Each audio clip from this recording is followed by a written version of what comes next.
Well, it might be icy outside, but let's warm up a little bit with our power rankings for the week. And it's crazy to think we're almost at the halfway mark of the 2024-25 campaign. And there's some teams that have really taken strides near the top of the league. But at the bottom, we have a bunch of teams that have been having a hard time stringing wins together. So let's take a look at the power rankings. Starting off with team number 20, it's the Guelph Storm. And that's no change for them. Back-to-back weeks at the bottom. Guelph went 1-2 last week, and they had a 5-3 loss yesterday to the Petes, which kept them at the bottom of the power rankings. Now, Guelph's offense, it's improved recently thanks to Jet Luchenko. 2 goals, 2 assists over his last 2 games, so not too shabby from the Philadelphia Flyers prospect. But what does stand out with this Guelph team, they have the fewest penalty minutes at 292. The next fewest, Kingston, at 298 penalty minutes. So with that, you kind of wonder, is there an intensity issue with this team? Because they're not getting a lot of chances with the specialty team. So that's probably one concern right now, along with the lack of goal scoring. So coming up this week for Guelph, they're in Owen Sound on Wednesday. Friday, they're home to Saginaw. And then Saturday, they take on the Kingston Frontenacs. At number 19, the Peterborough Petes, no change for them. Don't look now, but the Petes, they have now won 3 of their last 4 games. So Peterborough getting the job done. Still 12 points out of the final playoff spot in the East, but so they have a lot of work to do. But this team, they're showing a lot of progress. Martin Matejchuk and Brody Partridge both had 2 goals in their win against Guelph. And for Caden Taylor, he's now riding a 3-game point streak. So there's some positives to take away with this Peterborough Petes team right now. They only play 2 games coming up this week. Thursday, they're home to Oshawa, and then Friday, they're in Ottawa. At number 18, the Flint Firebirds, they dropped 1 position this week, and the road was not kind for the Firebirds. 0-2-1 with stops in Barrie, Sudbury, and North Bay. And I feel like this team, they should be playing better than what their record suggests. They've got specialty teams as a problem right now. Their goal scoring, it's been an issue. But they did manage a point in overtime in their loss to the Sudbury Wolves, where Blake Smith had a goal and 2 assists. So I really feel like the pieces are there for the Flint Firebirds to be a top team in the West Division. Just it's not being executed right now, which is really frustrating if you're a fan of the Flint Firebirds. Coming up this week, they will be in Sarnia Wednesday before hosting the Owen Sound Attack on Saturday.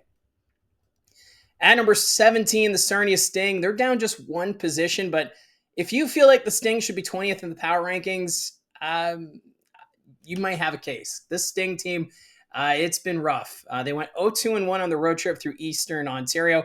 They're now on a 7-game losing streak and are 1-7-1 over their last 10 games. 1-7-1-1 over their last 10. So things are not pretty right now with the Sarnia Sting, and their power play operating at a league worst 11%, and they've given up the league worst 130 goals against. So I feel like something needs to be done to change the direction of the Sarnia Sting team, and we'll have to wait and see if that does happen, because something has to give with Sarnia. Coming up this week, they're home to Flint, so that's a big game in the Western Conference. And then on Friday, they're home to Owen Sound, another team around them at the bottom of the Western Conference standings. And then Sunday, they travel to Sault Ste. Marie. At number 16, the Owen Sound Attack, they also fell 1 spot this week. For Owen Sound, they kind of saved their week with a 3-1 win at home against the Sioux Greyhounds after they lost their previous 2 games to London and Guelph. Now, we all know that they have the strong goaltender in Carter George, but Matthew Kaprowski, he looked great in that win against the Sioux Greyhounds. 29 saves, and that comes after being named to the Connor McDavid Top Prospects game. So good showing there from the Owen Sound Attack goaltender as this team, they're looking to the future, but still trying to be competitive in the Midwest Division. Coming up this week for Owen Sound, they're home to Guelph on Wednesday. Friday, they visit Sarnia, and then Saturday, they travel to Flint. At number 15, the Ottawa 67s, they're also down 1 spot this week. For Ottawa, they went 1-2 with their lone win coming against Sarnia. But in their loss to Oshawa, they opened the game with a 2-0 lead after the first period, but then ended up dropping the game by a final score of 8-4. So Ottawa having some positive signs there, but the defense kind of letting them down as the game went on. And this team, they do show positive signs, but it's becoming more clear that this is a team looking to the future as opposed to trying to contend for the East Division this year. Now, they do sit below the playoff line in the East. They're 3-4-0-3 over their last 10 games, but they do have the second best power play in the OHL at 30.3%, which is quite remarkable considering the struggles this team has had. Now, coming up, they're home to Peterborough Petes on Friday. before going on the road Saturday to visit the Barrie Colts, and then Sunday they're in North Bay. And that game on Saturday marks the start of 9 games away from TD Place. Now, that, of course, that's because of the World Juniors. So this team, a lot of team bonding on the way on the road coming up for the Ottawa 67s. At number 14, the Brantford Bulldogs, they fell 2 positions this week, and it was a challenging week for the Bulldogs, who went 1-2. Their lone win was at home against Peterborough, and of course, Peterborough at the bottom of the standings. The Bulldogs, they have made it, they could have made it 2 wins, but they were kind of goal lead in that game against Niagara. They put up 46 shots despite the loss. And when looking at the goal scoring race, Brantford's Nick Lardis still sitting second in the league with 25 goals, just 1 goal over the last 3 games. So he's kind of cooled off a little bit in the goal department. Now, coming up this week, Brantford, they will travel to Brampton on Wednesday. Friday, they're home to Barrie. And then Sunday, they host the Kingston Frontenacs. At number 13, it's the North Bay Battalion. They are up 5 positions. They're the biggest movers this week. And I had to do a bit of a double take when I saw where North Bay ended up at the end of the week. And they went 1-1 last week, so no losses in regulation. So I left them in 13th because they've actually been playing some pretty good hockey recently. They're riding a 3-game point streak, and they're now 5-4-1 over their last 10 games. And they find themselves above the playoff line. So that's a good sign for the battalion. Ethan Procession, he's been a key contributor this season offensively. He now has a career-high 19 goals this season, and he's earned himself first-star honors in the win against Flint yesterday. So, yes, North Bay, a team that's probably looking to the future as well, but they're getting points right now, which is all you can ask for if you're a battalion fan. Now, coming up Thursday, they're home to Niagara. Friday, they travel to Oshawa. And then Sunday, they're home to Ottawa. At number 12, it's the Brampton Steelheads. They fell 1 position this week. The Steelheads, 1-1-1 was a record in 3 games last week, so 3 out of a possible 6 points. The Steelheads, they do have work to do, but I feel like this team's heading in the right direction. They'll be tested, though. Players like Porter Martone, Carson Rakoff, Jack Ivankovic, they're going to head off to Team Canada for the World Juniors preliminary camp. A lot of OHL teams at the top are going to be feeling some stress in their lineup, so they're going to be testing their depth. And the Brampton Steelheads, one of those teams. It's going to be interesting to see how this plays out. Wednesday, they're home to Brantford. Friday, they travel to Sudbury. And then Sunday, they will be in Oshawa. Number 11, we have the Greyhounds. They fell 1 position this week. The Sioux, they keep slipping down the power rankings. They started the week off with a 2-0 win at Saginaw, then followed that up with losses to Kitchener and Owen Sound, both on the road. And it's been challenging for this team to find the back of the net. They have the fewest goals for in the OHL with 76, putting a lot of pressure on their goaltenders, Charlie Schenkel and Landon Miller, who have shown that they can be top quality netminders. They just need the goal support. That's what's missing right now for Sault Ste. Marie. Coming up on Wednesday, they're home to Sudbury. Friday, they host Niagara. And then Sunday, they're home to the Sarnia Sting. At number 10, we have the Niagara Ice Dogs, who are up 3 positions this week. For the Ice Dogs, they're back in the top 10 after going 2-0 with close wins over both Brampton and Brantford. Niagara also had Alex Asadorian back in the lineup, and he contributed with goals in back-to-back games, while Owen Flores stole the win against Brantford with a 43 save performance. So Niagara getting back in the win column, which is a good sign for the Ice Dogs. Now, they do the Northern Road Trip this weekend, which can be challenging. It starts Thursday in North Bay. Friday, they'll be in Sault Ste. Marie. And then Sunday, they visit Sudbury. At number 9, the Saginaw Spirit. They fell 2 positions this week. And I'm still trying to figure out the Saginaw Spirit because it's been a challenging couple of weeks. They were shut out 2-0 by the Sioux to begin the week. Cruised to a 6-1 win over Oshawa, who looked a little spent after their win in London. And then they had a 3-0 lead against Windsor, and they ended up losing that one by a 7-4 final. So this is a Saginaw team that, of course, they have the offense. They lead the league in goals for with 128, but they're 4-8 over their last 10 games. So Jekyll and Hyde is kind of a description I'd use for Saginaw right now. Coming up Friday, they visit the Guelph Storm, and then Saturday, they're in Erie. At number 8, the Kingston Frontenacs, they're up 1 position. Kingston, they continue to make that slow climb up the power rankings. They went 1-1 after a very close game at home against Barrie. That ended up being a loss. But then they took care of business with a 6-2 win over Sarnia. So Thomas Urinen continues to contribute offensively. 2 goals in the loss against Barrie. And he has points in 5 of his last 6 games. And 4 of those were 2-point games for Urinen. So some good signs there for Kingston. as they continue to challenge for top spot in the East Division. Coming up on Friday, they will be in Kitchener. Saturday, they're in Guelph. And then Sunday, they visit Brantford. At number 7, the Erie Otters. They dropped one position this week. Erie, they made the trip through Central Division, and they wore their yellow helmets, which was a pretty nice touch. But they went 2-1 and needed overtime in both of their victories against North Bay and Brampton. Matthew Schaefer had a beautiful OT winner up in North Bay. Well, Malcolm Spence was a hero in overtime against the Steelheads. So Erie looking pretty good on this road trip at times. They had a tough visit in Sudbury, but outside of that, Erie continues to be one of the top teams in the West.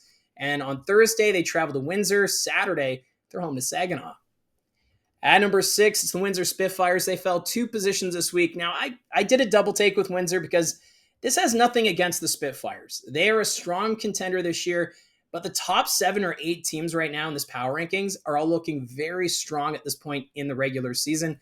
And the Spitfires, they went 1-0-1 last week. That loss was a hard-fought game against Kitchener in a shootout.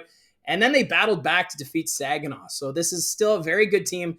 Ilya Protas, he was outstanding in his game against Saginaw. 2 goals, 2 assists, and he's now riding a 7-game point streak. He now has 3 4-point games so far this season. So Protas looking great for the Windsor Spitfires, as this is a very lethal offense. And it's a big week coming up for them. Thursday, they're home to Erie. Friday, they travel to London. And then Saturday, they're home to London. Now, obviously, the Knights are not going to have a full lineup this weekend, but that home and home, it's going to be intense. It's always a great rivalry between Windsor and London. At number 5, the Barrie Colts, no change for them this week. It was a good week for the Barrie Colts, 3-0, although it was a bit of a sloppy win at home to start the week against the Flint Firebirds. But outside of that, Ben Horebic has been a great story for the Barrie Colts in net.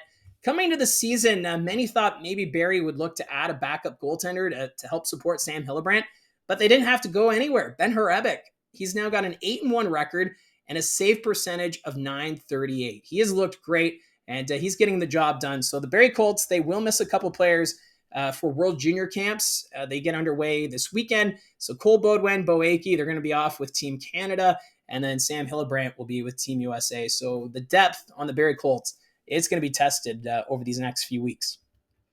So coming up for Barrie, they travel to Brantford on Friday, and then they're home to the Ottawa 67s on Saturday.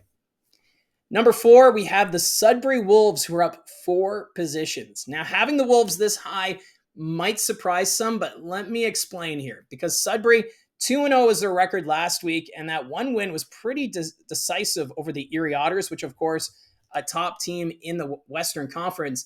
And the Wolves, they're also riding a 4-game point streak, and they have 1 regulation loss over their last 10 games. So that record right now, 7-1-2 over their last 10. The only other team to have 1 regulation loss over their last 10 games, that's the London Knights, who just had their 19-game winning streak snapped. So Sudbury right now, it's some pretty good company over these last 10 games. And can Sudbury continue the momentum? Well, I think that's going to come down to the play of Kieran Walton. He's riding a 9-game point streak, and he controls the flow of the game when he's out there on the ice right now. So Walton, as long as he continues a strong play and the supporting cast around him, along with great goaltending from Nate Krawchuk, I don't see why Sudbury can't continue some of this momentum heading to the Christmas break. Now, coming up Wednesday, they're in Sault Ste. Marie. Friday, they're home to Brampton, which is kind of surprising. That's the first meeting between the 2 rivals of the regular season. They both play in the Central Division, and Friday is the first meeting between Sudbury and Brampton. So just one of those quirks in the scheduling. And then on Sunday, they host the Niagara Ice Dogs. At number 3, the Kitchener Rangers, they dropped 1 spot this week. And for the Rangers, they only fell because another team had an impressive win. And because Kitchener went 3-0 last week, they did need a shootout over the Windsor Spitfires. And when there's a shootout, I treat that as a tie, because really the skills competition at the end of the game, I don't like how games end like that. So I treat it like a tie. You got to the end of overtime, 3-on-3. Both teams deserving of the win, really, in my mind, because they both played outstanding, both Windsor and Kitchener. But the team, they will be without the services of head coach Jussi Ahokas. He's heading back to Finland for personal reasons. Now, it's going to be interesting to see how this all plays out, because this Kitchener team, they've got some great systems in place because of Ahokas. So I think they should be able to continue that. But not having that voice on the bench, obviously, is going to be a little different. and we'll see how the Kitchener Rangers respond. Because coming up Friday, they're home to Kingston, and then Sunday, a big game in London. At number 2, it's the Oshawa Generals. They're up one position. The game last week between Oshawa and London, it was looked at as the top game of the week. And boy, oh boy, those two teams did not disappoint.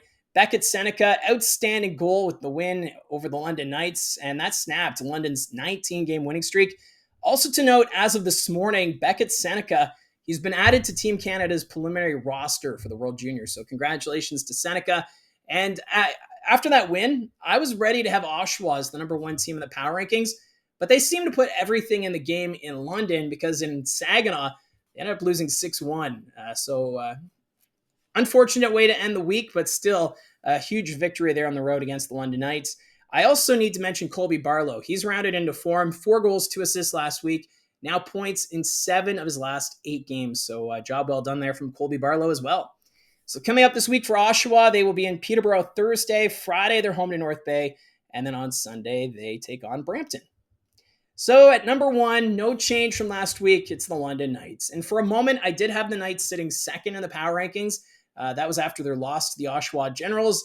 But then I ended up putting them back in the top spot because it was just an unfortunate way for the week to end for Oshawa. And really, 19 wins. Pretty impressive stuff here for the London Knights.